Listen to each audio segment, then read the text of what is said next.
मोदी जी ने देश के अमृत काल के फाउंडेशन रखने की दिशा में जिस विजन और रोड मैप के साथ काम किया है, उसी रोड मैप को चरितार्थ करता हुआ यह बजट आदरणीय निर्मला सीतारमण जी ने पेश किया है और भारत को 2047 में विकसित राष्ट्र बनाने का रोड मैप कैसा होगा, किस स्ट्रेटजी, किस रणनीति के तहत हम आगे बढ़ेंगे आने वाले 2 दशकों में, इसके लिए रोड मैप जुलाई के पूर्ण बजट में वो प्रस्तुत करने जा रही हैं। तो मोदी जी ने जो बड़ा लक्ष्य, दीर्घकालिक लक्ष्य भारत के लिए निर्धारित किया है कि भारत एक विकासशील राष्ट्र से विकसित राष्ट्र बनने की दिशा में आगे बढ़ रहा है, उसके एक फाउंडेशन के रूप में, उसके नींव के रूप में यह बजट काम करेगा। सबसे अच्छी चीज इसमें क्या नजर आ रही है आपको जिससे इसमें महिलाओं, युवाओं, गरीबों, इन सब के लिए तो बहुत सारे कल्याणकारी योजनाएं, उनको मदद करने वाली योजनाएं तो हैं ही, जो कि किसी भी विकासशील देश के ज़रूरतमंद लोगों के लिए ज़रूरी होती हैं। इसके अलावा जो बड़ी और महत्वपूर्ण चीज़ मुझे नज़र आ रही है, जैसा कि निर्मला सीतारमण जी ने भी कोट किया, जय जवान, जय किसान, जय विज्ञान, और मोदी जी ने उसमें अंतिम शब्द जोड़ा है जय अनुसंधान। तो जब तक कोई राष्ट्र रिसर्च एंड डेवलपमेंट, अनुसंधान की दिशा में, वैज्ञानिक शोध की दिशा में, इनोवेशन की दिशा में, स्टार्टअप्स की दिशा में काम नहीं करता, तब तक वो बड़ा नहीं बन सकता। क्योंकि आज की दुनिया नॉलेज बेस्ड इंडस्ट्री है, इसलिए आज की दुनिया में इनोवेशन सबसे महत्वपूर्ण है।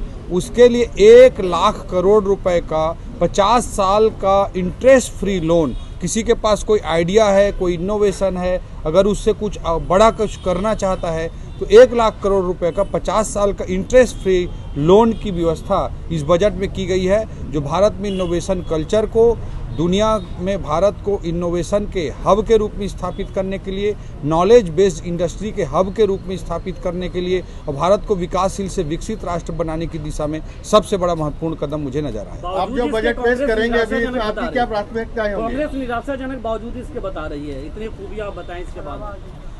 कांग्रेस न समझ सकती, न समझना चाहती, और समझने के बाद न आप लोगों को बताना चाहती। कांग्रेस का स्पष्ट नीति रही पूरे 50 सालों में, पूरी तरह से लूटो और लुटवाओ, जबकि मोदी जी ने साफ कहा न खाऊंगा न खाने दूंगा। निर्मला सीतारमण जी ने साफ तौर पर कहा है कि वे एक श्वेत पत्र जारी करेंगी, व्हाइट पेपर लाएंगी, जिस पे 2014 की नीतियां किस तरह से कुशासन के प्रतीक थी, और अभी जो सुशासन के गुड गवर्नेंस के पारदर्शी और रिफॉर्म एजेंडा मोदी जी ने सेट किया है, दोनों में क्या अंतर है, इसके बारे में श्वेत पत्र वे लाएंगी। इससे कांग्रेस पूरी तरह से एक्सपोज होगी, दूध का दूध और पानी का पानी होगा। कैसे ये देश के टैक्स को भ्रष्टाचार की भेंट चढ़ा रहे थे, कैसे देश के संसाधनों को ये अपने जेबों में भर रहे थे, कैसे सिस्टम का सत्यानाश कर रहे थे, वह उस श्वेत पत्र में उसका खुलासा होगा। आपसे बजट में क्या रहेगी प्राथमिकताएं? लोकसभा चुनाव को लेकर लग रहा था काफी बड़ी घोषणाएं होंगी, आम जनता को राहत मिलेगी टैक्स में, लेकिन ऐसा कोई बड़ा दिखा नहीं, ऐसा आम लोगों की राय है। मोदी जी वो कार्य ही नहीं करते जो जनता को अच्छे लगे, वे सारे कार्य करते हैं जो जनता के लिए वास्तव में अच्छे होते हैं। जिस तरह से उन्होंने जो नीतियां अपनाई हैं, वे पूरी तरह से लोगों को सक्षम बनाने में, आत्मनिर्भर बनाने में उनका फोकस रहता है। उनकी नीतियों का ही परिणाम है कि पिछले 10 सालों में 25 करोड़ लोग गरीबी रेखा से बाहर आए हैं। आज इस बजट में 3 करोड़ लखपति दीदी बनाने का लक्ष्य रखा गया है।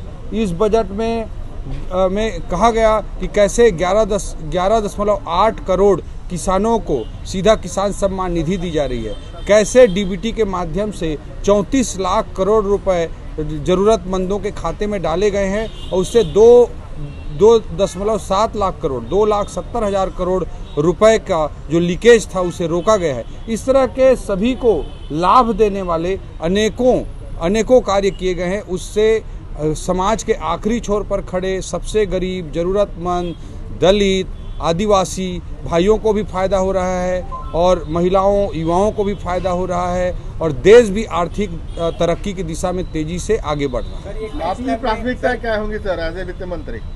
बहुत सारी चीज़ें आज मैं नहीं बता सकता आपको, लेकिन हमारे पूरे सरकार की सबसे बड़ी जो प्राथमिकता है वो निश्चित रूप से मोदी की गारंटी है। मोदी की गारंटी हमने अपने संकल्प पत्र में घोषित किया था और उसी के अनुरूप निश्चित रूप से हमारे बजट का एक महत्वपूर्ण हिस्सा उस पर समर्पित होगा और निश्चित रूप से आने वाले समय में दीर्घकालिक रूप से छत्तीसगढ़ किस दिशा में कैसे विकास करेगा, छत्तीसगढ़ को कहाँ पहुँचना है, किस चीज़ में हमको उसे आगे लेकर के जाना है।